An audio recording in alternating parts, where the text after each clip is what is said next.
Bonsoir, là où vous êtes, à quel moment de la journée vous nous rejoignez pour suivre cette émission. Je vous accueille, je suis dans la joie de vous retrouver. Nous sommes ensemble pour une dizaine de minutes dans votre émission Je médite, votre émission préférée, j'en suis convaincu, sur votre chaîne Maranatha Télévision. Je suis le pasteur Eric de la communauté évangélique Maranatha. Et sans plus tarder, nous allons lire la parole de Dieu, mais avant nous prions. Nous prions, nous lisons la parole, nous méditons, nous partageons et nous prions encore le Seigneur par rapport à ce que nous aurons partagé ensemble. Et si vous le voulez bien, est-ce qu'on peut incliner juste nos têtes dans la prière, s'il vous plaît? Allez, prions le Seigneur. Notre Père, nous te rendons grâce. Nous t'élevons et nous te magnifions parce que nous reconnaissons encore une fois que c'est toi qui nous as donné la vie. Tu nous as donné la grâce de nous rapprocher de ta parole qui est une lumière sur notre sentier. Nous voulons la méditer encore aujourd'hui. Nous voulons qu'elle nous fasse du bien. Père, j'établis ton règne pendant ce temps. Que ce temps soit un temps béni, un temps glorieux, pour la seule gloire de ton nom, au nom puissant de ton Fils Jésus. Amen.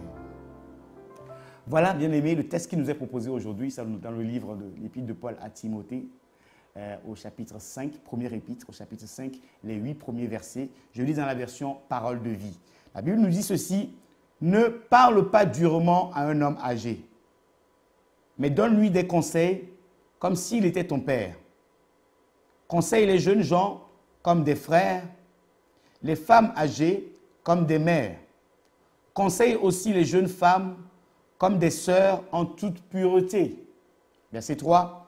Prends soin des veuves, de celles qui sont vraiment seules. Mais si une veuve a des enfants ou des petits-enfants, il faut qu'ils apprennent ceci. C'est d'abord eux qui doivent s'occuper de leur famille. De cette façon, ils rendront à leurs parents et à leurs grands-parents ce qu'ils ont reçu d'eux. Voilà ce qui plaît à Dieu. La veuve qui n'a personne pour s'occuper d'elle et qui reste complètement seule a mis sa confiance en Dieu. Jour et nuit, elle prie et supplie Dieu sans cesse.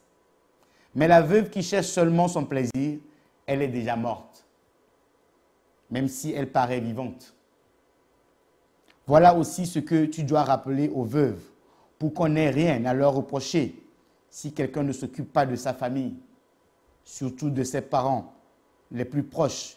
Il a rejeté la foi, il est mauvais qu'un incroyant. Dans la version 8 secondes, on nous dit si quelqu'un ne prend pas soin de sa famille, il est pire qu'un infidèle. Voilà, bien-aimés, nous voulons partager cette parole. Le thème que je voulais partager, au fait, c'est « Nous qui sommes forts, soutenons ceux qui sont faibles ». Parce que dans ce texte, l'apôtre Paul qui s'adresse à son fils Timothée, qui est un responsable d'église, l'épître de Paul est classée parmi ce qu'on appelle les épîtres pastorales.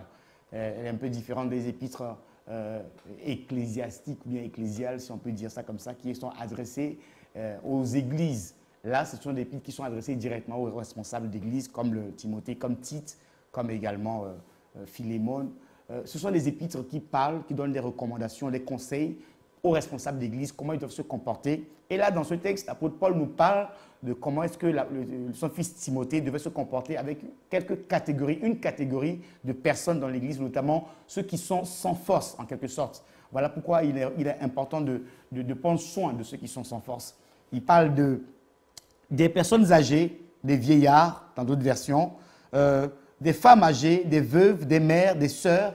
Toutes ces personnes, en réalité, sont parmi ce qu'on appelle ceux qui sont faibles physiquement, bien évidemment. Mais quand ils sont faibles physiquement, ça veut dire aussi quelque part, ils n'ont pas cette couverture spirituelle qui peut être une force pour elles, ces personnes-là. Voilà pourquoi l'apôtre Paul recommande à son fils Timothée ici de pouvoir prendre soin de ces personnes-là, de pouvoir supporter leur faiblesse, comme il a dit plus loin, un peu plus en amont, aux Romains, au chapitre 15 de son épître aux Romains. Il dit ceci au premier verset, nous qui sommes forts, nous devons porter la faiblesse de ceux qui n'ont pas cette force.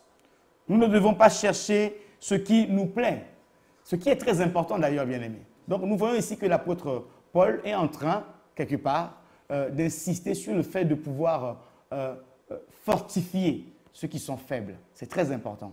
Et il en parle ici très ouvertement, en parlant de ceux qui sont faibles. Mais il apporte une précision très importante, ce qui concerne les veuves.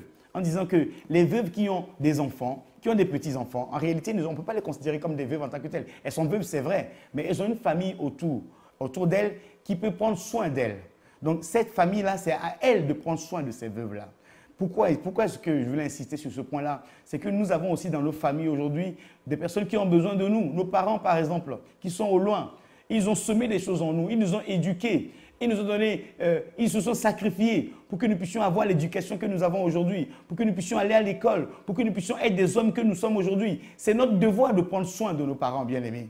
Là où tu es, je veux en appeler à ta conscience. Ça fait depuis le début de l'année, ça fait 6 mois, 7e mois que nous sommes rentrés dans cette année 2018. Combien de temps as-tu pris la peine de pouvoir prendre soin de ta maman? Combien de temps as-tu pris la peine, ne serait-ce que d'appeler ta maman pour avoir de ses nouvelles, d'appeler ton papa là où il est pour avoir de ses nouvelles? Ce sont des choses que Dieu regarde parce que nous devons honorer nos parents.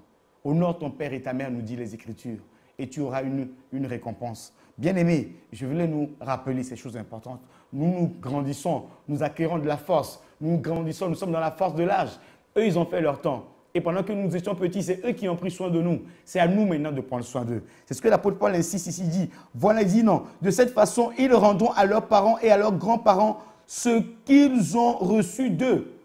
Oui, c'est très important, bien-aimés. Et nous avons tous reçu quelque chose de la part de quelqu'un là où nous sommes. Là où tu es, tu ne t'es pas fait tout seul, non. Quelqu'un t'a mis le pied à l'étrier, comme on dit. Quelqu'un t'a donné quelque chose, forcément. Tu dois prendre soin de tes parents. Non seulement des parents biologiques, mais des parents spirituels. Aujourd'hui, des parents spirituels sont en train de pleurer à cause des enfants qu'ils ont mis au monde. Parce que ces enfants ne prennent même pas la peine de pouvoir s'occuper de leurs parents spirituels. La dîme, ils oublient même de pouvoir ramener la dîme auprès de leurs parents spirituels. Alors que ce sont les choses spirituelles que Dieu a établies pour le bon fonctionnement des choses. Bien-aimé, je vais en appeler à ta conscience encore aujourd'hui. Et l'apôtre Paul veut finir. Il finit cette partie du texte au verset 8 en disant que si quelqu'un ne s'occupe pas de sa famille, surtout de ses parents les plus proches, il a rejeté la foi et il est plus mauvais qu'un incroyant. Donc, vous voyez l'importance que l'apôtre Paul met sur l'accent sur le fait que nous devons prendre soin de nos parents, de nos familles, non seulement physiquement, mais aussi spirituellement. Tu dois prier pour ta famille. Tu dois prendre soin de ceux qui sont faibles. Tu dois supporter leurs faiblesses. C'est pour cela que Dieu nous a mis ensemble. Nous voulons prier le Seigneur. Prier le Seigneur pour que Dieu nous fasse grâce. Nous fasse grâce véritablement par rapport à cette parole, pour que nous puissions continuer à prendre soin de nos familles, prendre soin de ceux qui sont faibles, de les supporter leurs faiblesses. Prions le Seigneur bien-aimé.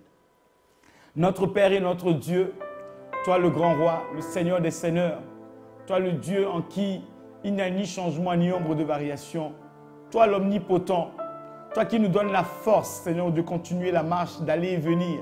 Seigneur, nous voulons encore t'élever encore aujourd'hui, au travers de cette parole, Seigneur mon Dieu, qui est une lumière dans ce monde ténébreux. Oh Dieu notre Père, nous venons encore, Seigneur, te rendre grâce. Je viens te rendre grâce pour la vie de mon frère et de ma soeur qui a suivi cette émission maintenant. Je prie pour que les écailles tombent de nos yeux, là où le diable avait mis les écailles pour nous empêcher de voir, là où il y a des faiblesses à combler, là où nous devons prendre soin de nos parents, là où le diable avait mis les écailles, que ces écailles tombent au nom puissant de Jésus. Je prie au nom puissant de Jésus pour que ceux qui sont faibles ne puissent pas être laissés au bord du chemin, mais pour que ceux qui sont forts puissent soutenir les faiblesses de ceux qui sont faibles, Éternel Dieu des armées. Je prie pour que la force soit accordée à quelqu'un. Je prie pour qu'une personne lève les yeux vers toi et se confie en toi. Car il est écrit que ceux qui se confient en l'Éternel, ils renouvellent leur force. Ils courent et ils ne se fatiguent point, ô Dieu. Éternel Dieu des armées, je prie maintenant pour que là où les familles étaient disloquées, là où les enfants ne prenaient plus soin de leurs parents à cause des difficultés, à cause des mésententes, je prie pour que les cœurs des fils, des cœurs des filles soient ramenés auprès de leurs parents. Non seulement les parents physiques, mais les parents biologiques également. Papa, je suis en train de prier pour cela. Je suis en train de t'appeler pour cela. Je suis en train de t'invoquer pour cela, Éternel Dieu des armées, car nous avons tant besoin de toi. Sans toi, nous ne pouvons pas y arriver. Sans toi, nous ne sommes rien. Sans toi, nous en sommes totalement incapables, Éternel Dieu des armées. Notre Père et notre Dieu, je viens t'invoquer, je viens t'implorer pour cela, Seigneur mon Dieu. Fais-nous grâce. Accorde-nous de pouvoir aider ceux qui sont dans la faiblesse. Accorde-nous, Seigneur mon Dieu, de pouvoir être une force pour les faiblesses les uns des autres. Nous avons confiance en toi pour cela. Aide-nous pour cela, Seigneur, pour la seule gloire de ton nom, Père. Au nom puissant et précieux de notre Seigneur Jésus-Christ. J'ai ainsi prié. Bien-aimés, soyez bénis. Continuez à prendre soin des vôtres, de vos parents, de vos enfants, de vos grands-parents, dans l'église, de vos parents spirituels, de vos responsables spirituels, de vos conducteurs spirituels. Toute personne qui montre une certaine faiblesse, c'est parce que tu as la force qu'il faut pour l'aider que tu vois cette faiblesse-là. Sinon, tu ne verras pas cette faiblesse. C'est pour ça que Dieu le permet. Si tu vois la faiblesse de quelqu'un, c'est parce que Dieu sait, il t'a donné la force de supporter cette faiblesse-là et de l'aider. Je vous donne rendez-vous encore très prochainement pour partager la parole de Dieu. Suivez-nous sur nos réseaux de diffusion, sur le canal 142 de Orao Télécom. Également, nous sommes présents sur YouTube, Maranatha Télévision, sur également notre web radio, Maranatha, www.maranathatv.fr. Soyez bénis, nous sommes présents sur Facebook et Instagram également. Je vous dis à très bientôt. Ciao!